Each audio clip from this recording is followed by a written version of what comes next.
Ton sidechain, toi tu le gères comment? Tu le gères par volume ou par compression? Je ne sidechain pas.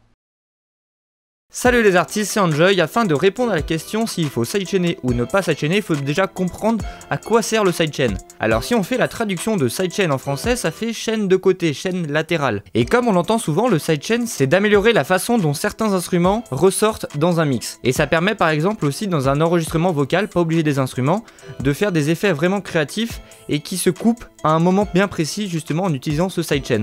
Alors dans cette vidéo, je ne vais pas rentrer spécifiquement sur comment marche le sidechain, mais dans cette vidéo, je vais vous expliquer concrètement comment utiliser et mettre en place un sidechain dans FL Studio. Et comme on l'a vu au début de la vidéo, c'est soit par compression, soit par volume. Alors pour vous expliquer comment mettre en place un sidechain sur FL Studio, j'ai préparé cette petite boucle d'instru, je vous la fais écouter.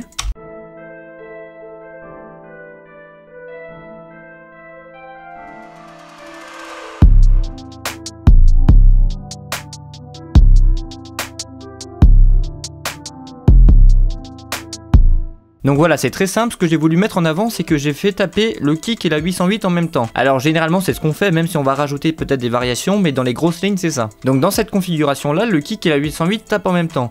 Donc là on va installer un sidechain entre les deux de manière à que quand le kick tape, et ben la 808 elle arrive seulement après, donc ça va faire poum you. Donc ça c'est une belle imitation de ce que ça va faire le sidechain. Donc c'est ce qu'on va essayer de faire, séparer le kick de la 808 de manière à mettre en évidence le kick et que la 808 ne prenne pas toute la place dès le début. Alors pour faire taire le signal de la 808 au début, on peut soit le faire par volume, alors on va baisser le son uniquement au début de la 808, comme ça on l'entendra pas au début et puis après on l'entendra, ou sinon on peut faire en compressant, donc on va compresser le signal au début et on l'entendra par la suite, donc c'est soit par volume, soit par compression le sidechain. Donc la première technique que je vais vous montrer, on va la faire par compression, c'est la version que je préfère le plus et qui est peut-être la technique la plus utilisée dans FL Studio. Et ensuite je vous partagerai encore deux techniques pour faire un sidechain sur le kick plus 808, cette fois-ci par volume, et il y en a une d'elles qui sera un peu plus perchée que les autres. Alors maintenant, comme je vous l'ai dit au début de la vidéo, pour faire un sidechain, il faut deux signaux. Donc là, on a notre signal de kick et deux signaux de 808. Donc là, ce qu'on veut, c'est quand le kick va taper, on va baisser la 808. Donc ce qu'il faut faire, c'est qu'on va prendre notre kick et on va lui faire un sidechain sur l'insert numéro 8. On va faire un clic droit et sidechain to this track. Donc là, on voit qu'il y a un lien qui s'est créé. Et maintenant, ce qu'on va faire, c'est qu'on va se rendre cette fois-ci dans le 808 et on va ajouter un Fruity Limiter. Parce que dans ce plugin, il y a une petite partie compression, et dans cette partie, on peut sélectionner notre kick, qui est justement l'insert numéro 1, donc c'est pour ça qu'il y a le petit 1, et ça correspond à notre kick. Cette fois-ci, si on joue à partir du moment où il y a le kick et la 808 qui joue,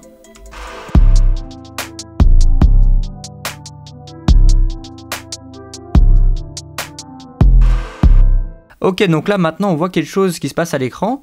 Donc là, ce qui va nous intéresser, c'est le seuil. Donc moi, ce que je conseille, le seuil, c'est le mettre à moins 25 dB, par là. Entre moins 20 et moins 30.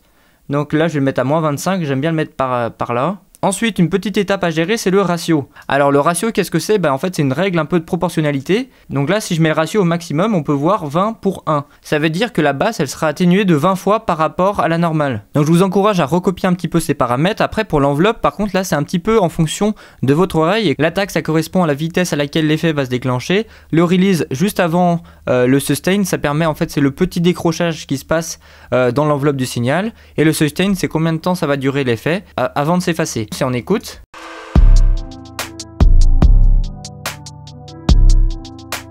Sans effet.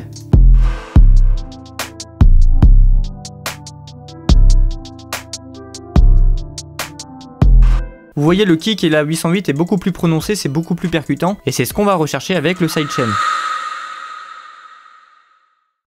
Maintenant, je vais vous montrer une deuxième technique en utilisant cette fois-ci le volume. Donc pour cela, en fait, c'est assez simple, il suffit de varier le volume de notre 808 au moment où le kick va taper.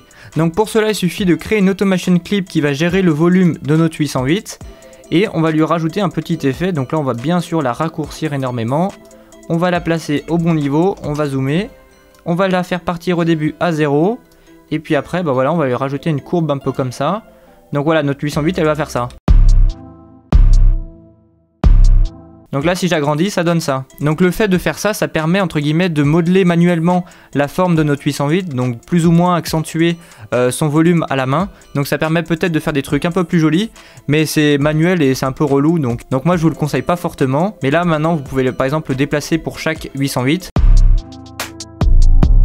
Et là, si je désactive, on active.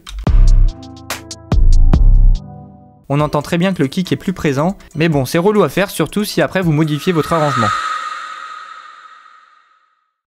Maintenant, dernière technique qui cette fois-ci utilise la technique toujours du volume, mais qui est un peu plus perchée, mais peut-être plus efficace. Donc je vous la partage quand même parce que je sais qu'il y a des producteurs qui l'utilisent. Donc la technique, elle consiste à mettre sur notre petit kick un Fruity Peak Controller. Alors le Fruity Peak Controller, le seul intérêt que je lui trouve, c'est de modéliser entre guillemets par une automation le signal qu'il entend. Donc c'est-à-dire que le kick, si je le fais jouer, il va modéliser par l'intermédiaire d'une courbe le signal du kick. Donc ici après avec les paramètres vous allez l'ajuster de manière à le normaliser, donc ça va rien changer au kick, ça va juste par exemple pouvoir facilement le modifier. Donc là on voit il est plus fort, la base on va la grossir, on va le descendre encore.